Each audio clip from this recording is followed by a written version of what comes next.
एक बहुत ही मेहनती और ईमानदार लड़का था, जो कि बहुत ही ज्यादा गरीब था। वह दिन रात यही सोचता था कि वह खूब मेहनत से पढ़ाई करेगा और एक अच्छी सी नौकरी लेकर अपनी एक कार खरीदेगा। वह जब भी रास्ते में कोई कार देखता तो वह सपनों में खो जाता और सोचने लगता कि मुझको को अपनी कार नसीब होगी। उसने ग्रेजुएशन करने के बाद एक नौकरी करनी स्टार्ट कर दिया। कुछ दिन बाद उसकी शादी हो गई और कुछ टाइम के बाद उसका एक बेटा भी पैदा हो गया। लेकिन अभी तक वह एक कार नहीं खरीद पाया था। वह कुछ न कुछ पैसे जरूर जमा करता और एक दिन जब उसको लगा कि वह अपनी कार खरीद लेगा तो उसने अपने सारे पैसे से एक कार ले लिया।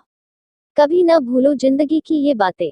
एक दिन वह अपने कार को खूब रगड़ रगड़ के धो रहा था, तभी उसका बेटा आया और उसने उस पर कुछ पत्थर से लिख दिया। उसने जैसे ही देखा कि वह कुछ लिख रहा था, वह उसको पीटने लगा और उसको ले जाकर कमरे में छोड़ दिया। वापस आकर फिर से वह अपने कार को धोना शुरू कर दिया। फिर वह उस जगह पहुंच गया जहां उसका बेटा कुछ लिख रहा था। फिर उसने देखा कि उसका बेटा पत्थर से क्या लिखा था। उसके बेटे ने पत्थर से लिखा था, लव योर पप्पा। यह देखकर वह रोने लगा और बहुत ही ज्यादा पछतावा करने लगा। वह कमरे में अपने बेटे के पास गया और उसको गले से लगाया और बोला, आई लव यू टू बेटा।